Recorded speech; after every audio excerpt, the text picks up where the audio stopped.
Tarkšt. Sveiki visi. Sveiki. Čia mes susitikom čia po darbo. Susitikom pakalbėti apie darbą. Ir ne tik.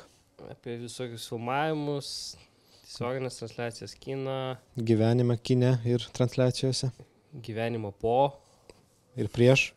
Tai va, apie viską, žodžiu. Nusprendėm padaryti podcastą apie save, apie kitus. Sveiki, aš Edgaras. Maestro Sergejus. Malonu. Ir maestro Jonas, ten už kadro, kur aš dažniausiai būnu kaip kameros operatorius. Nes mes pasikeitėm šį kartą. Atėjom į šviesą, dažniausiai mes apsirengę juodai ir niekas mūsų nemato kadre. Taip. Mes stengiamės nemaišyti. Aš baltai apsirengiau. Taip. Šventiškai. Šventiškai. Va, šiek tiek pašvietėm, susiorganizavom. Tai turime visą studiją, mini studiją. Bandysim kažką kalbėti, žiūrėsim kaip seksis. Laukiame jūsų nuomonę, viso gero. Tai va, okei. Pradedam jūsų nuo to. Nuo gyvenimo pradžios. Nuo gyvenimo pradžios reikia papasakot. Kaip tu pradėjai, kaip įlindai visą šitą? Įlipau šlapės, tiesioginė prasme, nes buvau po vandeniu daug metų ir po vandeniu išbandžiau kamerą, tokią mažytę kamerytę, plastikinėje dėžutėje pafilmuoti narus. Buvau naras ir staiga supratau, kad labai sekasi, įdomiai gaunasi. Ir po 2 metų filmavimo po vandeniu mečiau nardymą ir jau studijuoti. 1 metus studijavau Tailande režisūrą ir operatorinį darbą. Baigiau diplomą. Ir grįžau 15 metais atgal į Lietuvą su šeima. Ir kaip čia sekas tau Lietuvoje? Sunkiai, iš pradžių labai sunkiai sekėsi, kol įsivažiuoji, tai ta tema, kad ne visada netgi po studijų randi tą darbą, kurio būsi patenkintas, tai esu pavyzdys šiuo atžvilgiu. Oi, tu savo? Jo. Pavyzdys, žiūrėkit, visi Jo. reikia. Jo, ir darykit išvadas ir nenuleiskit rankų, viskas bus gerai. Tik ateina viskas ne po dienos, o po 8 metų. Viskas tipo, kažkiek užtruks. Gal ir po 10, gal po 20. Tai trumpai kažkaip taip. Grįžau namo į Klaipėdą, esu iš Klaipėdos. Smagu, kad sugrįžai. Taip. Visi džiaugiamės, kad grįžai. Jo, ir susipažinau su Edgaru, tai va tavo dabar išėjimas. Varyk. Jo, aš įlindau į visą šitą filmavimo dalyką, tai tiesiog pamačiau, kad vienas žmogus filmuoja ir aš galvoju, aš irgi taip noriu.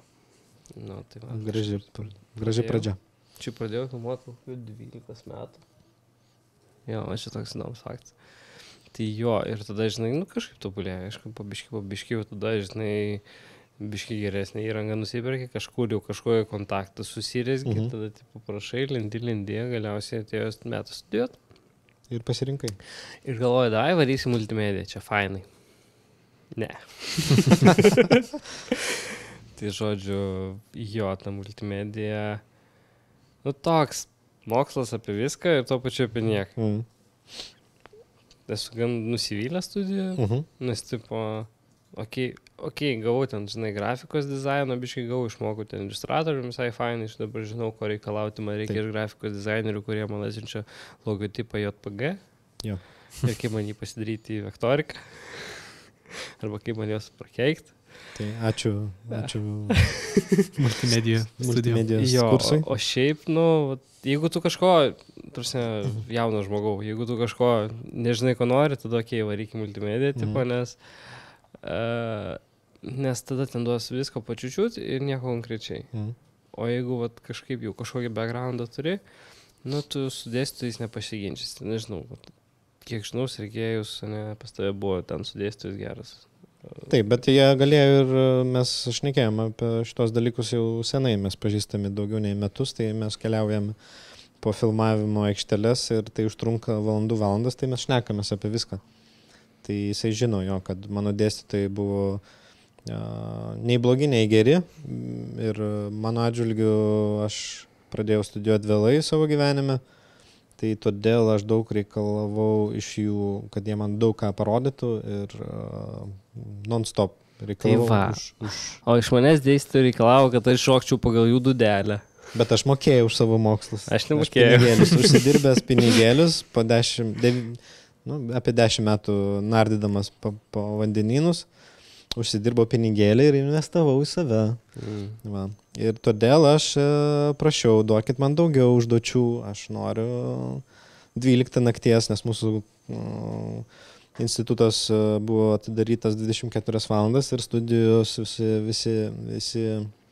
visi kabinetai atidaryti studentams ir galima ateiti įrašyti dainą arba nufilmuoti. Tai gali prie kameros liestis buvo tada, kai dėstytojas į tave žiūri, nes struktų sulaužys ir kas tada atpirks tau. Ai, beje, duodavo, žinai, kokias kameras, handicamus mokytis. Va. Tai mes Panasonicus turėjom irgi handicamus. Žiūrėjau, kaip mes matau. Jo, senesnės kameros, su kuriais negali klaidų daryti, kas irgi gerai. Negali klaidų daryti? Nu, ta prasme, apšvietimo reikia lygiuoti, nes gali... Čia jau tiems, kurie jau žino, apie ką eina kalba, kad ne visos kameros yra lygios vienas kitai, tai... Vienas atleidžia klaidas, kitas ne. Va. Tai mes studijavome ir filmavome savo studentiškus darbus su negeriausiom kamerom ir buvo sunku. Ta prasme, tu stengiasi, o gaunasi rezultatas iš telefono gražiau atrodo. Va. Tai išmokom daug ką. Tai mokė savo pinigus, reikalauja daugiau. Jo, tada taip ir yra, gal, žinai, kai tu kažką įdėjai, tu kažko nori atgal. Pas mane jo buvo, biškai gal ir praslyst. Visai lengvai sekės man. Tai ir dėjas, sakau, biškai toks buvo požiūris, kai mokyklai, žinai, kad dėstytojas pasako, taip ir turi būti. Nieko tu negalėjom, nes, pavyzdžiui, pas draugą irgi mokysties vos nes tu nusvarė su dėstytojais, o čia atvarai paskaitą ir tau pasako, tu turi va taip padaryti, kad premjerė va taip būtų, iki taip negali būti, o tu paskui pažiūrėk, kokia ten, žinai, yra kokybė bloga pas tave ir viskas blogai. Wow. Tai jo, kažkaip. Vini, įkalė. Jo, tai. Jo, skiriasi. Nu, dėstytojų yra visokių, tai būna gerų, būna blogų ir taip toliau. Nu, jo, gal man tiesiog nepasisekė. Aišku, jeigu tu eini, gal net man būtų labiau aktualu eiti kažkokius kursus. Tai irgi šaunu ir skatinam ir patys studijuojam. Kad tada jau konkrečiai eini vieno dalyko, net ne pusę metų, vienai savaitai, bet tu taip pasiemi jūsų žinias ir tada jau tu kažkur jas pritaikai, nes tie 3 metai kartais tiesiog gali demotyvuoti ir paskui į to pacientą dirbti. Tai aš tada irgi daug mąsčiau apie kursą, kuris galėtų būti trumpas, tai aš radau 1 metų kursą diplominį ir padarai 8 projektus. Dokumentika, muzikinis klipas ir taip toliau. Žalias ekranas ir taip toliau. Visokių pridarėm ir grįžau. Ir nelabai sekėsi grįžtant prie to pirmo klausimo iš pradžių, nes nieko nepažįsti. O vienas iš tų minčių, kad eini studijuoti, tai tu praplėsi savo akiratį pažįstamų. Tai tu nori pasakyti, kad turint diplomą tu esi nieks? Turint diplomą, bet esi kvailas gal ne kvailas, gal pasileidęs, nes reikia kontaktų, svarbiausia yra turėti kontaktų. Esi geras operatorius, bet neturi kontaktų, gan sunku bus rasti darbą. Mes tokių pažįstam irgi, kurie pabaigia mokslus, bet negali rasti tą darbą. Tai irgi nusivylimas ateina iš tos pusės. Tai sekėsi sunkiai Lietuvoje, daugiau dirbau Vilniui, o Klaipėda buvo tik tai vestuvių, kažkokių reklamų, bet man nežinomų. Labai ribotas buvo skaičius žmonių, kurie užsiima filmavimais rimtai. Tai kol tu juos atrandi, kol tu su jais susipažįsti ir bandai save pateikti, kad aš irgi norėčiau prisijungti prie jūsų, parodyti tą lygį, kad tave kviestų dažniau. Nes jeigu tu nefilmuoji arba tu nesi stalius, jeigu tu nedirbi su mediena, irgi ta prasme, gavęs įsilavinimą, bet tu nedirbi su to. Tai būtina ta patirtis kažkokia. Čia gal dažna irgi klaida, kad žmonės galvoja, o aš baigiau, mane atras kas nors. Bet niekas neatras, jeigu tu nieko nedarai. Todėl mes ir... Tokį portfolio turi susikrauti, kad bent jau kažkas į tai pažiūrėtų. Bet kiti ir turi portfolio, turi gražią svetainę pasidarę, į kurią niekas niekada neteina. Nebent tai išsiunti kažką. Ir paskui pyksta, atėjo projektas, manęs nepakvietė. Bet apie tai gal niekas nežino. Nu, ta prasme, tu pats turi lys kažkur, kad, okei, ten parašai kažkam, žinai, gal aš tada galiu barteriu, žinai, ar kažką, ar nemokamai kažką padaryti, tada, žiūrėk, čia tas yra. Tai dabar kitas reikalas, Klaipėdoje atsiranda didesnių projektų, ateina daugiau tų profesionalų iš kitų miestų ir užsieniečiai, tai jeigu yra galimybė ten ar savanoriauti, arba padirbėti už mažą atlygį, bet kažkaip prisijungti, pažiūrėti virtuvę. Netgi tas masuotis, jeigu įdomu. Masuotis, taip, tai ten kažkokia yra suma, ten 50 ar daugiau tų eurų, visą dieną tu ten makaluojas su visa komanda ir tu žiūri kaip praeivis, tarsi aš tik tai gausiu pinigėlių ir išeisiu, arba mane domina, aš noriu pažiūrėti, o ką tas žmogus su racija veikia, ar jis, kuri yra jo pozicija, už ką jis atsakingas. Va, tai teko netgi būti seriale irgi, kaip masuoti, ir aš stebėjau, kai kiti sėdėjo rūkę ir verkė, kad už tą kainą jie čia sėdi, nieko nedaro ir gaišta laiką. Aš žymėjau, kur yra kameros, kur apšvietimas, kiek kartų užpučia dūmų ir kad yra netgi keli žmonės, kurie atsakingi už dūmus. Ir dūmų kiekį patalpo. Jo, jie prirūko taip, bet kad būtų labai fainai kamerai. Tai yra netgi profesijų, jo tas rytis, jis atsako už dūmų kiekį, jis turi būti konkrečiai toks. Čia mums transliacijas reikėtų tokio dalyko. Taip. Kur pradeda pripūs dūmų šnaipę ir pirštą. Taip. Hebra nepūskit pakankamai, bet ne per daug. Hebra nepūskit dūmų, tik tai per veipą.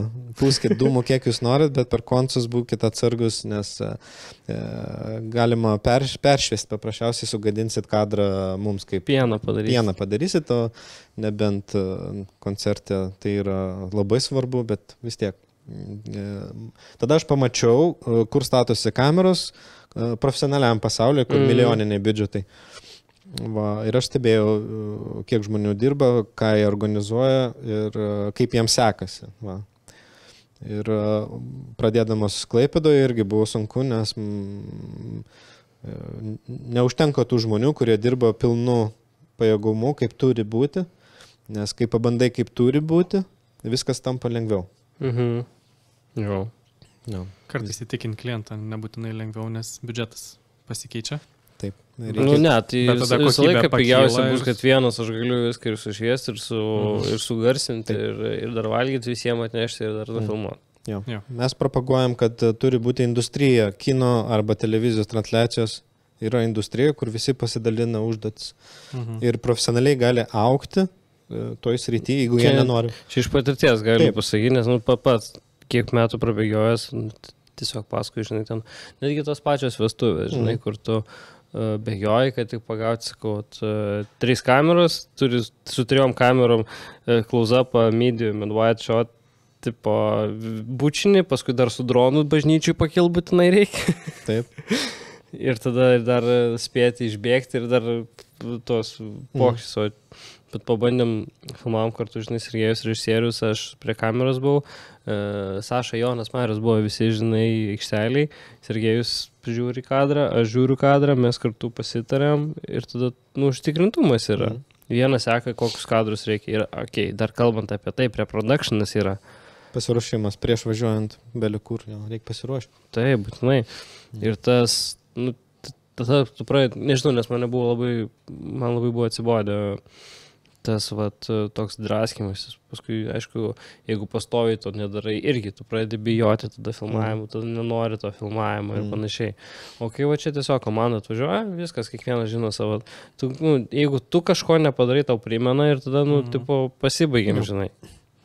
Ir tas atsakomybė išsidėliojant žmonių. Taip. Nes jeigu tu kažko nepastebės, kažkas kitas pastebės. Taip. Arba jeigu tau bloga diena, tai kažkas uždengt gali. Ir jausmas kitoks komandai. Jausmas yra kaip Ir šeimos. tada kažkas tave gali pakeisti net ir tuo atveju, kad Jo. susirgai ir panašiai. Jo. Nes tai yra komanda. Taip, o komanda prižiūri vienas kitą ir nekonkuruoja, o padeda. Nu, ir netgi tokia smulkmena važiuoja mašina 3 valandas iki projekto vietos, gali pabendrauti. Taip. Gali aptarti, kaip pavyko, nepavyko. Pamiegot. Pamiegot gali. Nu, pamiegot gali. Ne, vienas važiuodamas nepamiegos. Nesibandęs. Nebandyk, mes nerekomenduojam šito metodo važiuoti į renginius ir miegoti vienam. Būtinai reikia su komanda ir tai padeda pasiekti geresnį rezultatą negu prieš tai. Vat mes galim žiūrėti į praeitį, kur mes pradėjom. Studijų metu mes filmavom irgi vieni, nes komandos nariai paprasčiausiai neatvyko, nes tai yra studentiški darbai ir Nu kaip, man net nereikėjo, pas mane net nebuvo tokių užduočių, kad komandai. Mums sakė būtinai komanda ir... Pas mane buvo, kad pasiemi telefoną dviesi, į poras, bet vienas yra žurnalistas, kitas yra operatorius. Taip. Ir su telefonu vienas įrašinėja garsą, kitas filmuoja, žinai. Taip. Čia daugiausiai kiek mūsų. Reikia nufilmuoti reklamą. Nu tai ir pasiemi kažką iš savo draugų ir vienas filmuoja. Taip. Tai yra įmanoma, taip, tai yra įmanoma. Ar gali vienas žmogus ar dviesi nufilmuoti viską, gali viską nufilmuoti dviesi. Gali pasisekti, kad pavyks kadras, ne? Taip. Bet kai tu pastatai kadrą tokį, kokį nori. Nu, dažnai klausėt, o kuom skiriasi šitas filmas arba ten reklama nuo šitos, kodėl čia buvo 100 000 eurų reklama, o čia 1 000 eurų. Jos negali būti vienodos. Nu, mano atžvilgiu negali, nes kur yra 50 žmonių dirbusių prie projekto, Taip. O kur yra dviese. Tai ir skirtumas atitinkamas. Ne tik, kad ten objektyvas geresnis, brangesnis, ar kamera brangi ir taip toliau. Nu, aš pamačiau, kaip yra dirbama, net ir su savo komanda, niekur nelabai kur kitur aikštelėse nebuvau, bet man patiko. Bet tu buvai filmavime, kai aš buvau prie šviesų asistentas, o tu atbėgai pafilmuoti behind the scene, nu, ta prasme, su Agne. Nu taip. Tai tu matei, kiek žmonių ir ką jie ten... Taip. Nu, okei, bet aš kalbu kaip pačiam būtent komandos nariu. Man irgi patinka dirbti su komanda, paprasčiausiai Klaipėdoje aš nežinojau žmonių, nepažinojau su kuo dirbti. Ir su laiku atėjo pastovus komandos nariai ir užaugom, dabar mes esame didelė komanda, didelė šeimyna, plečiamės ir kviečiame jo jaunimą, kurie nori irgi pasibandyti, nebūtinai reikia pabaigti mokslus. Tai nėra pagrindinis dalykas mokslai, galima išmokti per mėnesį. Turim beje vieną žmogelį. Taip. Nu, tiesiog pavyzdys yra 16 metų bičas, dirba full time, nori įima, retas, kuris taip tiesiog gali. Nu, rastų jauną žmogų, kuris kažką nori. Arba nežinau, kur reikia. Mes gal nepažįstam jau. Galbūt jūs mūsų girdit, tai kviečiame prisijungti, ar bent jau ateiti arbatos, arba pasišnekėti, arba pasikonsultuoti netgi. Taip. Mes visada atviri pasišnekėti su žmonėm, kurie kažką nori veikti kino, arba transliacijų, arba reklamų kūrimo. Ir mes pradėjome nuo tų studijų, kad tos studijos, gali mokytis universitete, gali mokytis per praktiką, gali šiaip pasigavęs atėjęs kažkur. Tai tas irgi nesvarbu kiek to metų, jeigu tau įdomu mokytis. Taip, kviečiamas. Mums irgi didelis kaip reikalavimas kartu, kad dirbti, tai yra, kad žmogui įdomu būtų mokintis tobulėti, nes mes dėl to, pavyzdžiui, žiūrim, ką visi kiti daro, ne vien dėl to, kad žinot konkurentus, bet žinoti ir galbūt kažką galime išmokti ir iš kitų. Jeigu tau komandai nėra įdomu, nežinau, bent jau pas mumis, gal ten kitose, kur pavienis darbas, ten tada nelabai tai gilinas, bet pas mumis, kai yra labai komandinis darbas, jeigu tu neįdirdi savęs į komandą, tiesiog atkrenti. Tu esi tiesiog balastas, kurį tik tampyti reikia tau pačiam. Mes neturim laiko jau per tos projektus. Tam laiko nėra, kad tam pasakyk, pasakyk, nueini laidą paimti, o kur, o kas, o kaip. Reikia gaudytis. Bet yra išimčių, kurie greitai pagauna ir nors jie ir ateina klausti, bet vis tiek kažkaip palaiko emociškai visą komandą viename lygyje ir nesijaučia, kad kažkas jaunesnis, jam 16, jis skiriasi nuo manęs beveik 40 metų. Mes vienam lygiai. Čia yra fenomenas. Ja. 40 metų ir dar tinka į komandą. Na, dažniausiai turi būti... Bet čia požiūrį irgi klausimas, nes tu Sergejau irgi nuolat nori mokytis ir... Taip, man patinka nepatogumai, kai yra nepatogu, nes kai yra patogu, tu viską supranti savo srity, tu jau nenori pasirodyti kaip vaikas. Taip. O aš mėgstu daryti daug klaidų ir tokių gan drastiškų ir juokingų, ir tai iš mano pusės atskleidžia pasaulį, o iš kitų, kad tu esi nerimtas. Va, aš linkiu bandyti kažką naujo kas kart, kad jaustis durnium. Kai tu jautiesi durnium dažnai, viskas yra fainai, nes taip jaučiasi kitas žmogus, kuris ką tik atėjo. Jeigu tu esi profas, tu nepradedi tokį būti kaip ir bejautis tiems, kurie ką tik atėjo, jie yra jauni ir jie nori kažką išmokti.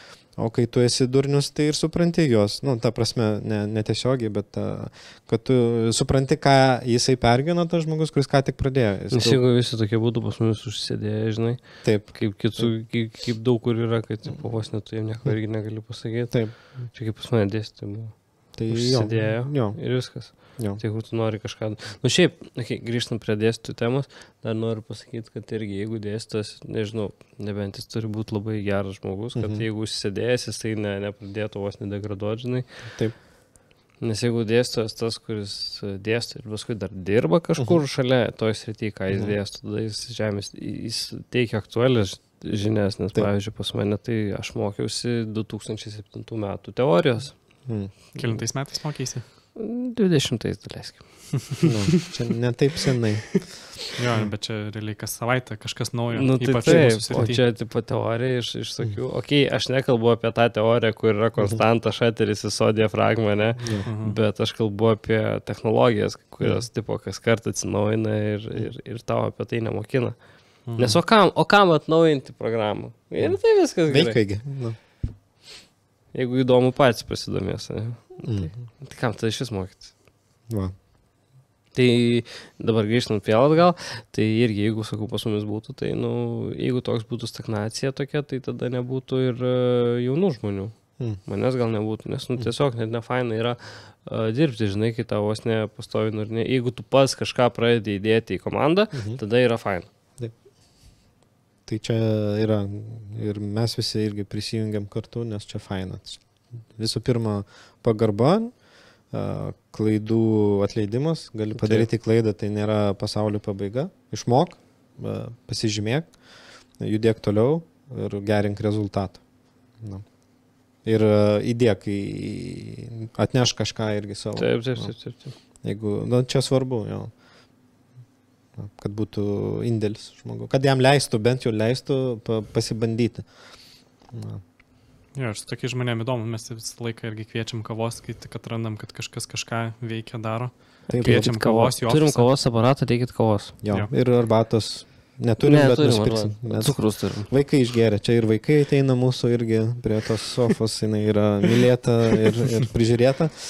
Tai čia būna vaikai įvairaus amžiaus, žaidžia, piešia, klausosi pasakų. Netgi stovyklos ateina. Taip. Rodom pavyzdį stovyklą. Pavyzdys. Ir studentai ateina, vasarą buvo studentai, kurie praktiką atliko. Buvo įdomu pasiklausyti 19-mečių, kas jiems rūpi ir taip toliau. Tai mes nesam stagnatoriai, mes dirbam su įvairaus amžiaus. Jo. Čia, žinai, gal dabar ateina į TikTokerį, žiūrėkit. Jo. Tai mes dirbam su įvairaus amžiaus žmonėmis ir mūsų komanda yra nuo 16 iki 40 su biškiam Maksas. Maksai tau šiautautas. Aš gal atsiprašau, Sergejau, galvoju tu. Ne, aš ne vyriausias. Live video operatorius yra vyresnių. Tai įvairaus amžiaus ir mes visi kaip vaikai, mes norime kurti, mes norime rizikuoti, mums leidžia rizikuoti, apribojimų, tam prasme, kad logiškumo negalima sugadinti viso renginio, bet yra vieta ir laikas, kada galim pasibandyti kažką įdomesnio, tau duoda tą galimybę. Imk čiupk, nešk, nori kažką padaryti, eik, daryk. Turim laiko ten. Arba sėdėk telefone, yra operatorių, kurie sėdi. Paskui prie kameros atsistojo, atidirba. Kalbant apie darbą, žinai, įvairių būna. Kad tie, kurie ateina, tipo, pasėdi, atidirba nuo... Tai nėra blogai irgi, hebra. Jeigu jums taip gerai, tai... Jo, mums irgi būna... Mums irgi reikia žmonių daugiau, žinai, prie kamerų, bet jeigu tu nori kažko tobulėti, nori pats įdėti, pačiam pasisemti ir dar uždirbti daugiau, reikia vis tiek daugiau įdėti į tą. Jeigu tu tik atvažiuoji, tarkim, kalbant apie transliacijas į eterį, tai, kaip? Gerai? Jums dėkingi, kad jūs atvažiuojat, nes mums reikia žmonių, kurie filmuoja. Bet jeigu, kad dėti kažką savo į komandą, žinai, tai jau reikia tada pasitengti. Reikia pasidomėti, kur koks laidas yra. Ir transliacijų atžvilgių ten labai apribotas yra laikas, kiek mes galim pabendrauti vienas su kitu, nes mes visi užsijėmę. Tai mes bendraujam, kai mes važiuojam į renginius, arba mes grįžtam iš renginių, arba čia studijai kalbamės, bendraujam ir susipažįstam artimiau. O per renginį tikrai aš neatsimenu, kad ten būtų labai jau daug laiko. Nebent labai nuobodus renginys. Labai. Tada interkome galima paplepėti. Na ir dabar sukūrėm podcastą, kad galėtumėm paplepėti toliau. Plačiau.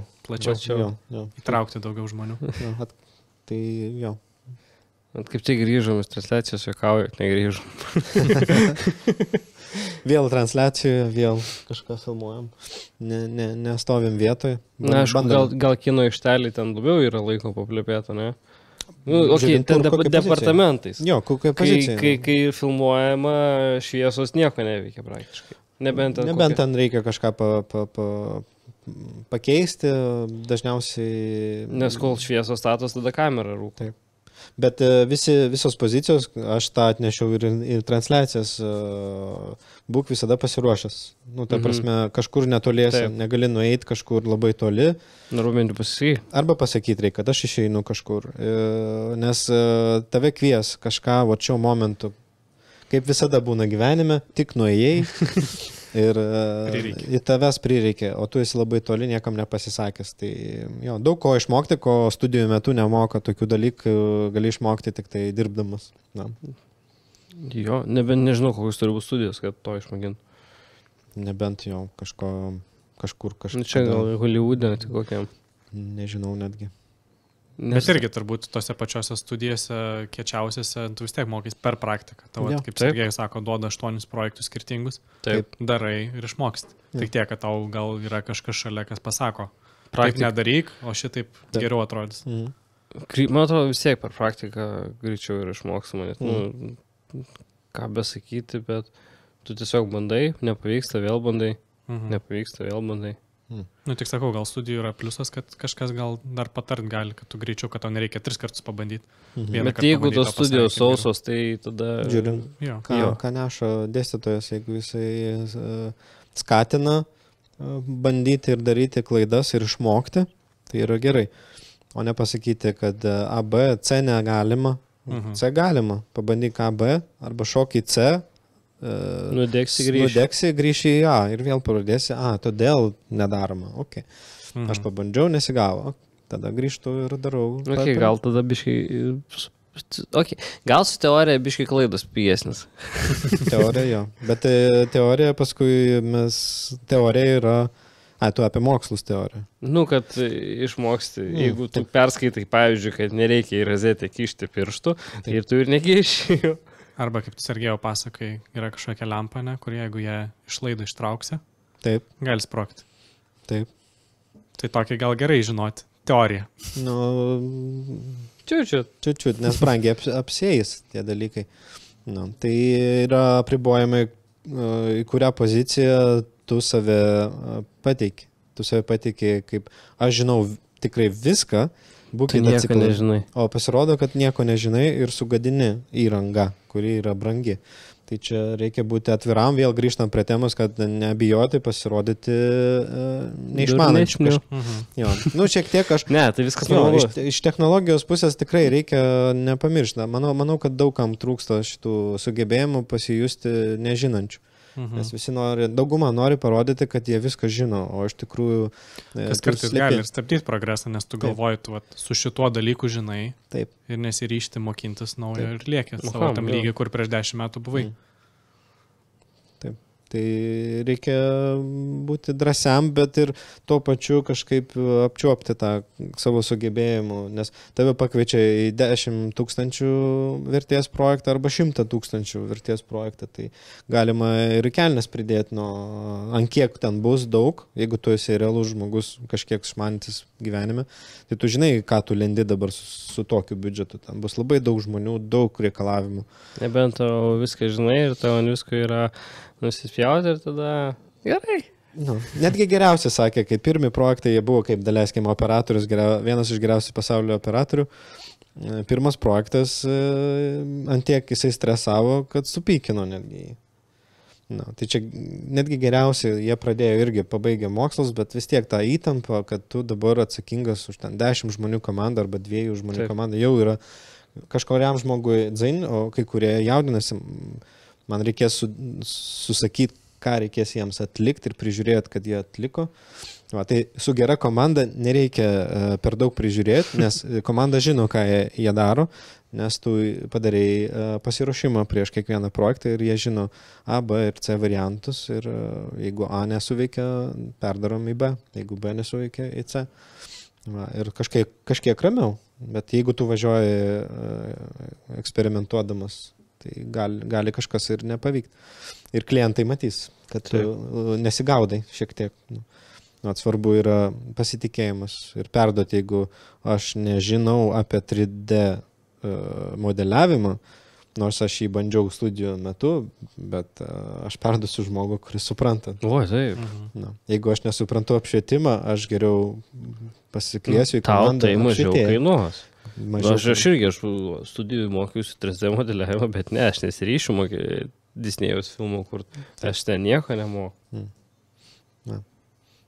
Tai čia irgi įsivertinti savo lygį ir nebijoti atrodyti nežinančiam, dar kartą pasikartosiu, tai yra norma. Ir netgi tie, kurie labai daug patirties turi, jie vis tiek yra kuklus, dažniausiai jie labai kuklus žmonės. Klausti yra gerai, durnių klausimų nėra. Tada klausimas kontroversiškas gal biškai. Ar reikia viską žinoti, ar reikia lysti giliai į savo sritį? Čia kaip, labai toks kontroversiškas klausimas, kai, pavyzdžiui, apšvietėjai ir operatoriai, ne? Vieni šviečia, kiti filmuoja, kas yra nušviesta, bet jeigu apšvietėjas, nežino, kaip filmuoja kamerą, jis nežino, kaip reikia apšviesti, bet jeigu kamera irgi nežino, kaip reikia apšviesti, jis nežino, ką pasakyti apšvietėjui, kaip jam reikia kas užšviesti. Ir taip dažniausiai būna, kad vieni nežino kito darbo. Ir tas yra blogai. Reikia domėtis apšvietimu operatoriams ir atvirkščiai.